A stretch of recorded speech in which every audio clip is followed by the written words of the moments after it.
आज के टाइम में सभी के पास अपनी कार है। एक्सीडेंट या कार चोरी होने के बाद होने वाली परेशानी से बचने के लिए सभी को पता ही होगा कार इंश्योरेंस बहुत काम आता है। लेकिन अगर कार का इंश्योरेंस ना हो तो कानूनी कार्रवाई और पेनाल्टी तक देने की सिचुएशन आ जाती है। नमस्कार दोस्तों, आपका स्वागत करता हूं हमारे चैनल आस्क हिंदी ज्ञान में। आज की इस वीडियो में हम बात करेंगे कार इंश्योरेंस क्या होता है, एक्सीडेंट या कार चोरी हो जाने के बाद कार इंश्योरेंस को क्लेम कैसे करें। ये तो आप सभी जानते होंगे कि कार इंश्योरेंस एक तरह से आपकी कार का सिक्योरिटी शील्ड होता है, जिसकी हेल्प से अगर आपकी कार चोरी या एक्सीडेंट में डैमेज हो जाती है तो कार इंश्योरेंस से इसकी भरपाई की जा सकती है। जब भी आप कोई नई कार खरीदते हैं तो आपको इसके साथ इंश्योरेंस लेना भी इम्पोर्टेंट है। अब बात करते हैं कार इंश्योरेंस में क्या क्या कवर होता है। कार ड्राइवर पर अगर कोई केस होता है तो उसकी फीस, इसके साथ कार के एक्सीडेंट से हुई हानि की भरपाई भी इंश्योरेंस से होती है। इसके अलावा अगर कार चोरी हो गई है या कोई नेचुरल कैलेमिटी के कारण कार को नुकसान हो गया है तो उसे भी कवर किया जाता है। अब जान लेते हैं कार इंश्योरेंस कितने टाइप के होते हैं। सुप्रीम कोर्ट के आदेश अनुसार नई कार को इंश्योरेंस लेते टाइम इसका कम से कम 3 साल की वैलिडिटी होना चाहिए। मोटर व्हीकल एक्ट के अनुसार जो भी व्हीकल रोड पर चलते हैं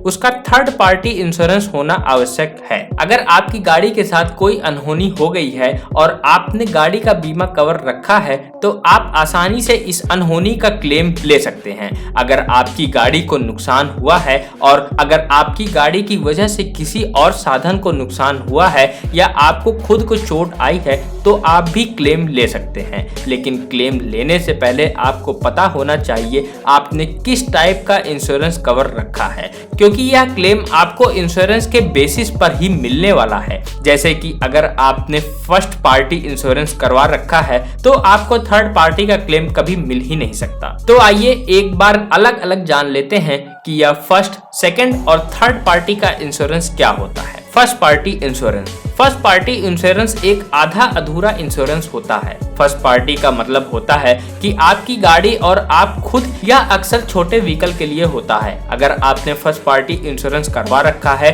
तो इसका मतलब है कि अगर आपकी गाड़ी का कोई पार्ट टूट फूट जाता है तो उसका खर्च कंपनी देगी। लेकिन इसके अलावा अगर किसी तरह की कोई प्रॉब्लम, जैसे कि बड़ा एक्सीडेंट होने पर सामने वाले का खर्च, यह सब कंपनी नहीं देती। Second party insurance. Second party insurance नाम की कोई चीज नहीं होती है। सेकंड पार्टी हम कंपनी को कहते हैं। फर्स्ट पार्टी हम खुद होते हैं और सेकंड पार्टी वह कंपनी होती है जो हमारा इंश्योरेंस कर रही है। हम जो भी इंश्योरेंस का क्लेम लेते हैं वह हमेशा सेकंड पार्टी से ही लेते हैं, यानी कि सेकंड पार्टी इंश्योरेंस नहीं होता। सेकंड पार्टी हम कंपनी को कहते हैं। सेकंड पार्टी ही इंश्योरेंस प्रोवाइड करवाती है और फर्स्ट पार्टी और थर्ड पार्टी को सेकंड पार्टी ही इंश्योरेंस देती है। आइए अब जानते हैं third party insurance. First party का मतलब आप खुद, सेकंड पार्टी का मतलब कंपनी और थर्ड पार्टी का मतलब होता है कि वह तीसरा कोई साधन या कोई तीसरा बंदा जो आपको और आपकी कंपनी के बीच आ रहा है। एग्जाम्पल के लिए समझाऊं तो अगर आप अपनी गाड़ी किसी दूसरी गाड़ी में ठोक देते हैं तो वह गाड़ी थर्ड पार्टी कहलाएगी। जब हमारा किसी दूसरे बंदे के साथ एक्सीडेंट होता है तो कई बार हमें उस नुकसान की भरपाई के लिए कुछ पैसे देने पड़ते हैं। अगर आपने अपनी गाड़ी का थर्ड पार्टी इंश्योरेंस करवा रखा है तो इसका मतलब है कि वह कंपनी ही नुकसान की पूरी भरपाई करेगी जिससे आपने इंश्योरेंस लिया हुआ है। आशा करूंगा कि आपको समझ आ गया होगा कि फर्स्ट, सेकंड और थर्ड पार्टी का क्या मतलब होता है। एक बार अगर दोबारा आपको उदाहरण के रूप में बताऊं तो फर्स्ट पार्टी आप खुद हैं, सेकंड पार्टी आपकी कंपनी है जिससे आपने बीमा करवा रखा है और थर्ड पार्टी वह है जिसके साथ आपकी अनहोनी हो सकती है। यानी कि आपको अगर कंपनी के बीच में कोई भी तीसरा आता है वह थर्ड पार्टी होगा और उसको जो भी क्लेम देना है वह थर्ड पार्टी इंश्योरेंस के तहत आता है। चलिए अब जान लेते हैं कॉम्प्रिहेंसिव पैकेज पॉलिसी क्या है। कॉम्प्रिहेंसिव पैकेज पॉलिसी एक ऐसा इंश्योरेंस होता है जिसमें फर्स्ट पार्टी और थर्ड पार्टी दोनों को कवर किया जाता है। यानी कि यह इंश्योरेंस आपको सस्ता भी पड़ेगा और कंपनी की तरफ से आपको फुल कवर भी दिया जाएगा। अगर आपकी गाड़ी के साथ कोई भी अनहोनी होती है तो आप और थर्ड पार्टी दोनों को कवर मिलेगा। इसके साथ साथ आपकी गाड़ी का जो भी नुकसान हुआ है उसका क्लेम भी पूरा आपको मिलेगा।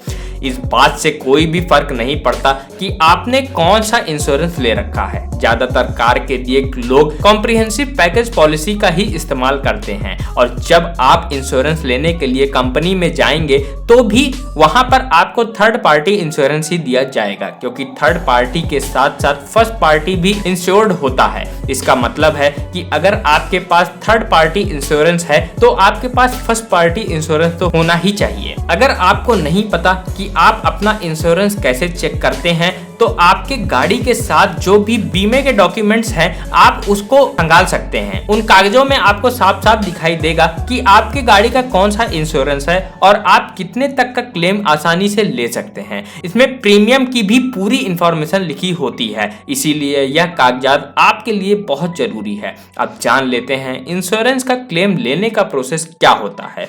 इंश्योरेंस का क्लेम आप कई तरह से कर सकते हैं, पर मैं इसको दो टाइप में बताऊंगा। एक तो आप अपनी गाड़ी को लेकर सीधा कंपनी में जा सकते हैं, जहां पर यह कंपनी के लोग गाड़ी के हालत देखकर आपको इंश्योरेंस का क्लेम दे देंगे। कई लोग बाहर गैरेज में भी गाड़ी ठीक करवा लेते हैं, लेकिन ज्यादातर कंपनियां ऐसे मामलों में भी इंश्योरेंस का क्लेम देती हैं। आप जहां भी अपनी गाड़ी ठीक करवा रहे हो वह एक रजिस्टर्ड दुकान होनी चाहिए उस कंपनी के साथ जिस कंपनी का बीमा आपने ले रखा है, और फिर वहां से आपको एक पक्का बिल बनवाना होगा और इस बिल को आपको उसी कंपनी में जमा करवाना होगा जहां से आपने बीमा ले रखा है। कंपनी के लोग आपके पूरे कागजात देखेंगे और उसके बाद यह कंफर्म करेंगे कि आपको इंश्योरेंस का अमाउंट कितना देना है और आपको किस प्रकार का इंश्योरेंस क्लेम देना है। जब एक्सीडेंटल मामलों में थर्ड पार्टी इन्वॉल्व होती है तो मामला थोड़ा सा गड़बड़ा जाता है, क्योंकि यहाँ पर यह निश्चित करना होता है कि गलती आपकी थी या सामने वाले की। अगर सामने वाले की गलती थी तो उसके थर्ड पार्टी बीमा के तहत आपको उसकी तरफ से क्लेम मिलेगा, और अगर गलती आपकी थी तो आपके थर्ड पार्टी के बीमे के आधार पर उसको क्लेम मिलेगा।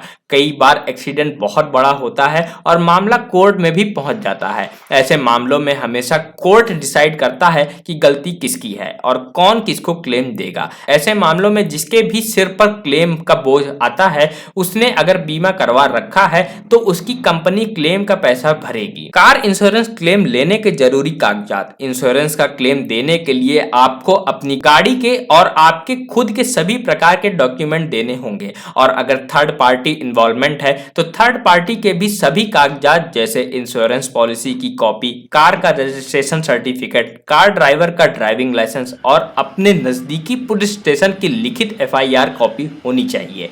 जैसे कि आपको बताया गया, कई बार अगर एक्सीडेंट बहुत बड़ा है और नुकसान बहुत ज्यादा हो गया है तो मामला कोर्ट में जाने पर कोर्ट डिसाइड करता है कि किसको क्लेम देना होगा। ऐसे में कोर्ट के भी सभी कागजात साथ में लगाने होते हैं। अगर मामला बड़ा है तो आपको बीमा के बारे में कंपनी की पॉलिसी पूछ लेनी चाहिए और अपने वकील से भी तत्काल सलाह ले लेनी चाहिए। अब जान लेते हैं नो डिस्क्रिप्शन इंश्योरेंस क्या होता है। आसान भाषा में बताएं तो डिस्क्रिप्शन का हिंदी में मतलब मूल्यह्रास होता है।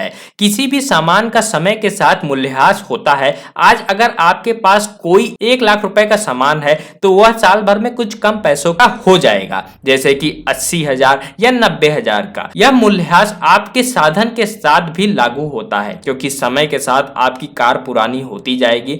नो डिस्क्रिप्शन इंश्योरेंस एक तरह का एड ऑन होता है। जब आप इंश्योरेंस करवाते हैं इसके लिए आपको अलग से प्रीमियम में कुछ पैसे बढ़ाकर भरने होंगे, लेकिन अगर आप नो डिस्क्रिप्शन इंश्योरेंस नहीं लेते हैं तो इसका मतलब है कि आपको भविष्य में इंश्योरेंस का जो भी क्लेम मिलेगा वह डिस्क्रिप्शन लगाकर मिलेगा। जैसे कि अगर आपकी नई गाड़ी की कीमत 10 लाख रुपए है तो साल भर बाद हो सकता है कि क्लेम देते वक्त कंपनी गाड़ी का मूल्य 8 लाख ही लगाए। No description insurance add on लेकर आप इस नुकसान से बच सकते हैं। जब आप नई गाड़ी लेते हैं तो यहाँ पर नो डिस्क्रिप्शन इंश्योरेंस के साथ 5 साल की समय अवधि मिलती है, यानी कि 5 साल तक अगर आप कोई भी क्लेम लेंगे तो गाड़ी की कीमत जो आपने नई गाड़ी लेते वक्त भरी थी वही कीमत लगाई जाएगी और नई गाड़ी की कीमत के अनुसार आपको क्लेम मिलेगा। कुछ टाइम पहले तक इंडिया में यह रूल था कि आप केवल साल में 2 बार ही क्लेम ले सकते हैं, लेकिन आगे चलकर अथॉरिटी ने यह रूल चेंज कर दिया और आज यह नियम है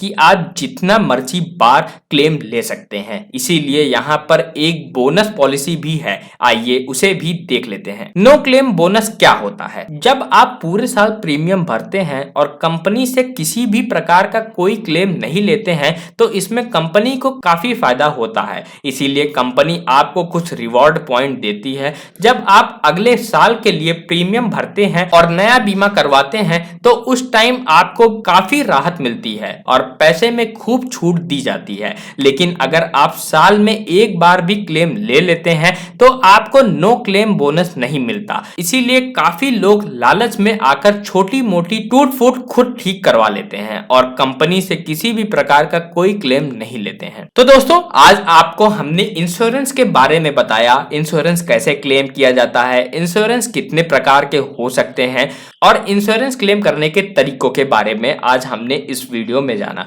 दोस्तों, अगर आपको यह वीडियो पसंद आई हो तो इस वीडियो को लाइक करना बिल्कुल भी ना भूलें और हमें कमेंट करके जरूर बताइएगा कि यह वीडियो कैसी लगी आपको। दोस्तों, अगर आपने हमारे चैनल आस्क हिंदी ज्ञान को अभी तक सब्सक्राइब नहीं किया तो प्लीज उसे जाकर सब्सक्राइब कर लें और वीडियो को भी लाइक कर दें। मिलते हैं आपसे किसी नए वीडियो में किसी नए टॉपिक के साथ। तब तक के लिए जय हिंद, जय भारत।